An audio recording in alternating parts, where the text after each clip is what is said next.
Hello viewers, स्वागत है आप सभी का हमारे यूट्यूब चैनल एंड क्लाइमेट पे। मेरा नाम है शालीन और आज की इस वीडियो में हम हाइड्रोपोनिक फार्मिंग के बारे में जानेंगे।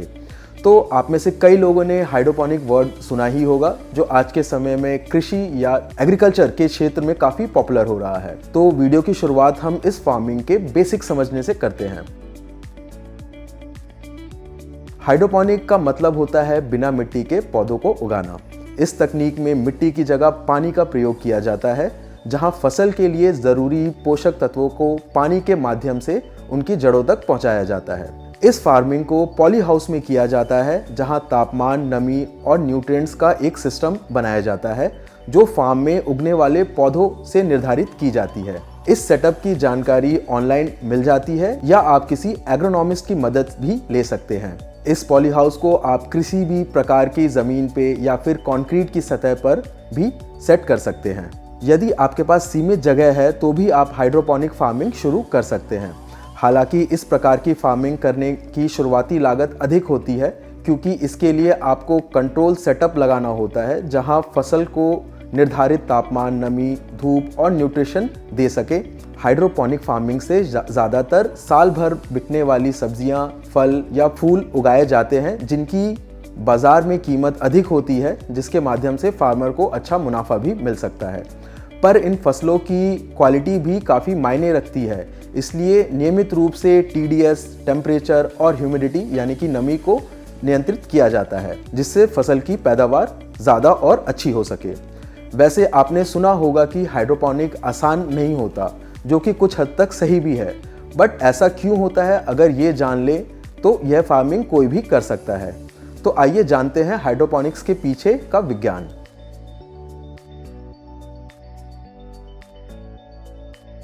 इस तकनीक में पौधों की जड़ों को एक स्थिर या फिर लगातार बहने वाले पानी के माध्यम में रखा जाता है, जिसमें माइक्रो और मैक्रो न्यूट्रिएंट के एक घोल को निर्धारित मात्रा में पानी में मिलाकर पौधों की जड़ों से पास कराया जाता है।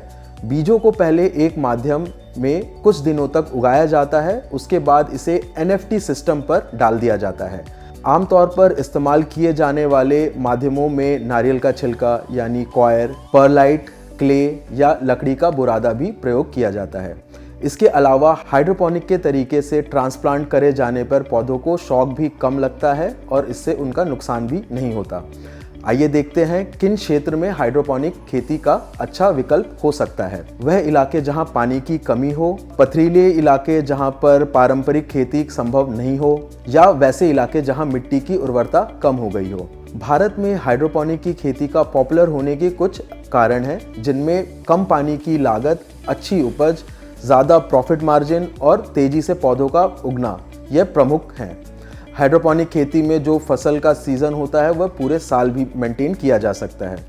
ऐसा इसलिए है क्योंकि हाइड्रोपोनिक आमतौर पे पॉली हाउस में किया जाता है, जहां पौधों के लिए तापमान, नमी और TDS काफ़ी बारीकी से नियंत्रित की जाती है। इसके अलावा इस तरीके से पौधों की जड़ों को अधिक ऑक्सीजन भी मिलता है, जिसमें कीड़े और जीवाणुओं से भी फसल बची रहती है।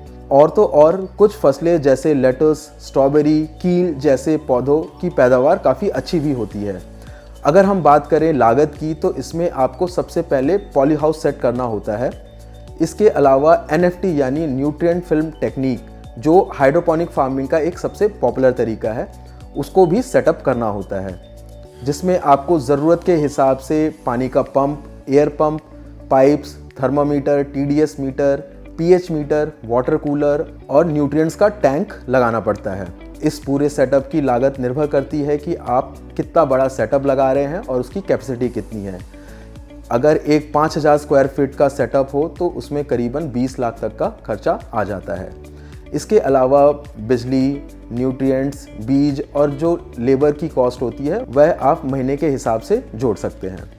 चलिए बात करते हैं फार्मिंग में मिलने वाली गवर्नमेंट सब्सिडी के बारे में। तो समम यानी सब मिशन ऑन एग्रीकल्चरल मैकेनाइजेशन के माध्यम से हाइड्रोपोनिक मशीनरी और इक्विपमेंट खरीदने में आपको आर्थिक सहायता सरकार की तरफ से मिलती है।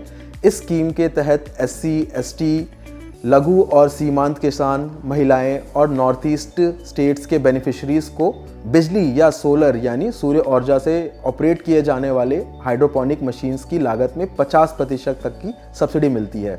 यह सब्सिडी उन फार्म्स को मिलती है जो पौधों की नर्सरी लगाते हैं। हाइड्रोपोनिक फार्मिंग की एक मशीन पे अधिकतम 6 लाख तक की सब्सिडी मिल जाती है। तो अगर आप पूरे सेटअप को देखें तो शुरुआती निवेश के बाद आपको जो खर्चा आएगा वो है बस बीज, न्यूट्रिएंट्स, बिजली और सामान्य रखरखाव का होगा।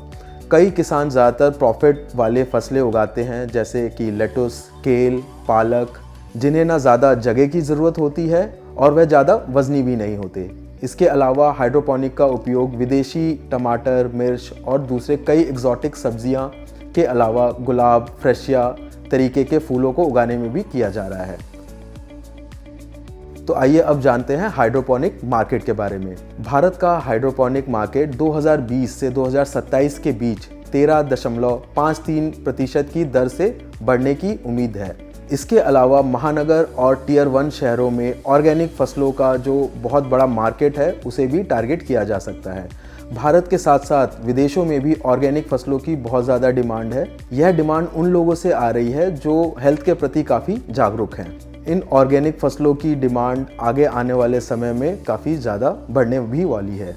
तो यदि आप इस हाइड्रोपोनिक बिजनेस या किसी और फार्मिंग के क्षेत्र में बिजनेस करना चाह रहे हैं तो आप हमें संपर्क कर सकते हैं। एंटरक्लाइमेट पर हम सभी प्रकार के बिजनेसेस को सेटअप करने और उनके लिए जो लाइसेंस और सरकारी प्रक्रियाएं हैं उनको आसान बनाने में आपकी मदद कर सकते हैं।